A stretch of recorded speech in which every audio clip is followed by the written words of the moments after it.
Oh my god, it's video games. We are here again to talk about video games.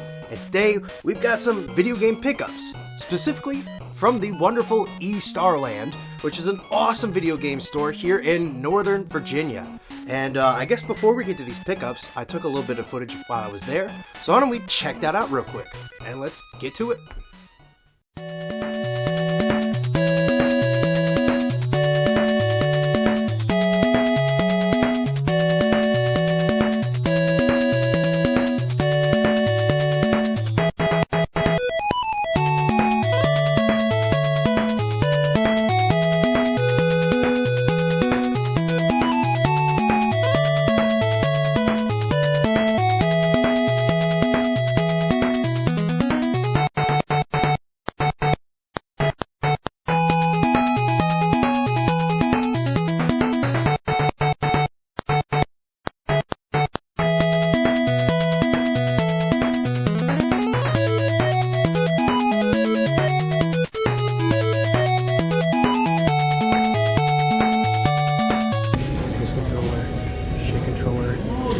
Heinz ketchup controller, hot sauce controller, macaroni controller.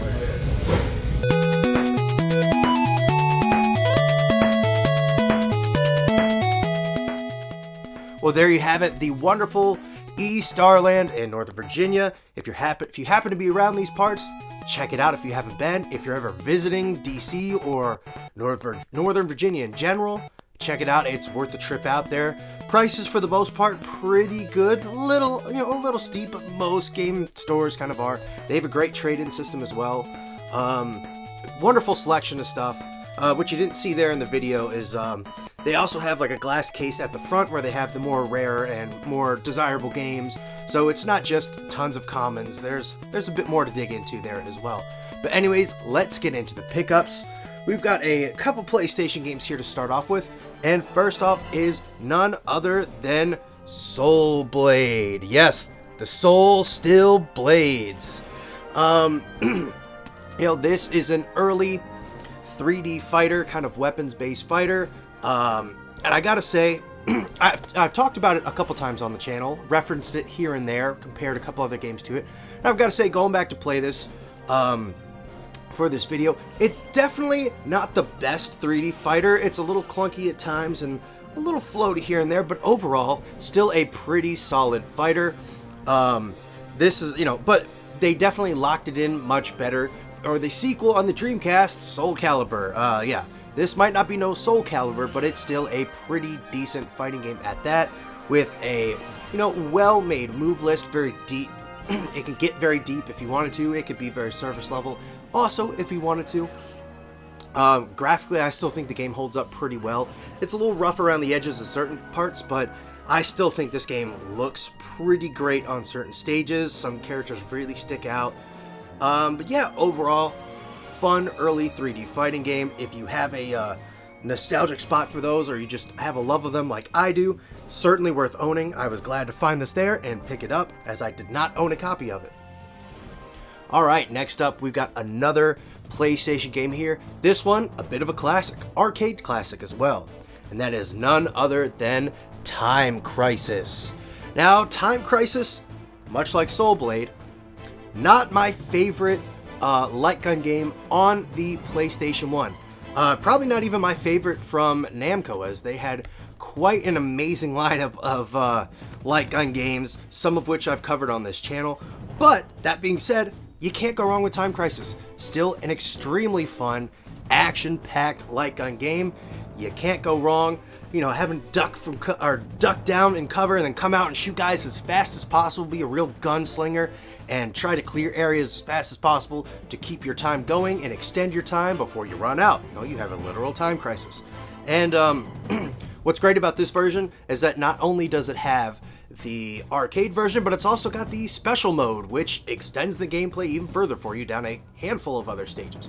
But yeah, Time Crisis, excellent game. Also, one quick thing to point out, the Time Crisis logo, fucking awesome. I love that logo. That's such a weird thing to talk about, but as a design person, it's a wonderful logo. I love how it looks. I actually have a Time Crisis t-shirt that I totally should have worn for this. But, you know, it is what it is. Silent Hill 3 it is today. Time Crisis, awesome game, awesome logo. Highly recommend checking this out if you've never played it. It's a ton of fun. I played it a handful of times in the arcades back in the day as a young lad. Good fun. It would be really awesome to talk about this game and its sequels eventually on this channel. That'd be a cool little retrospective, because I think the sequels kind of improve upon some of the small flaws in this game. But that's a story for another day. Funny enough, the next game we have here also has the word time in its title. However, it is not a PlayStation game. But this one, all-time classic. Time Splitters 2. Here I have the GameCube version. Now this is a game I am quite nostalgic for. But how am I nostalgic for it if I never owned it? Well, thank my friend Suri, who I've talked about a handful of times on this channel, but him and his sister would come over during weekdays in the summer when we were little kids and get babysat by my parents while his were at work. And they would always bring their GameCube and their games and whatever, and this happened to be one of the games. And it's funny, when I look back on it, I do have memories of playing this game, but I don't remember us playing that much of it. But we must have played a ton of this game, because maybe 1 or 2 months ago, a couple months ago actually, the game got put up on the PlayStation 5 store. And for the PlayStation Plus tier I pay for, it was free, and I was like, hey, you know what? I haven't played this game in a handful of years. Why don't I load this up and check it out? And I kid you not, when the title screen came up, I knew every single beat, melody, and note of that title screen theme song. Like, every single one of it. I knew exactly where it was going to go, how it was going to sound. So we must have played a lot more of this game than I remember. And now, of course, I do remember playing some of it. I mean, there are certain stages and characters that as soon as I saw them, it immediately all came back to me. The ice level is an absolute classic. Some of the most fun deathmatch I had pre having a gaming PC to get online and play stuff. Sitting there with 4 friends or 3 friends or 2 friends, however many it was, and playing deathmatch on Time Splitters 2 is a classic memory. We did that a lot. Other stages I remember, like Euphoria. I specifically remember that there was like a little strat where I think you could like strafe run off a side of a cliff or off a side of a ledge and land on top of one of the UFOs, and you could like snipe guys from up there. And I remember us always fighting to try and get to that. I remember spending a lot of time in the different modes in this game as well, not just deathmatch. I think there's like the infected mode where somebody is the infected and is trying to infect everybody else on the map until they win. There are a bunch of fun, different customizable deathmatch modes and such. This game is just wonderful. It is such a wonderful, super fun, excellent first-person shooter. And you know what's funny is that at the time, I didn't really appreciate this game. I kind of passed it off as just, it's a game that Suri likes to play, and I'll play it with him. It's whatever. But I didn't really have my appreciation for the FPS genre like I do now till probably about 10, maybe 12 years ago, when I actually kind of started with the beginnings of the genre with like Doom and Duke Nukem and Shadow Warrior and such like that, like early PC FPS games. So going back to play this somewhat recently, I absolutely was blown away by how much fun this game still is, and on a controller. I'm definitely a keyboard and mouse guy, but this game plays pretty darn well on a controller. So if you have not played Time Splitters 2, I highly recommend you seek this out and play it in some way, shape, or form. It comes to us from IDOS and I think Free Radicals, who are the people that developed GoldenEye and Perfect Dark for the N64. Once they got out of Rare, they went along and developed Time Crisis. And this game is a perfect send-up to those games, so if you enjoyed the deathmatch in either of those or just the gameplay in those, this is right up your alley, because it has not only the deathmatch, but a pretty decent story mode with, missions and objectives for you to take care of, much like GoldenEye and Perfect Dark.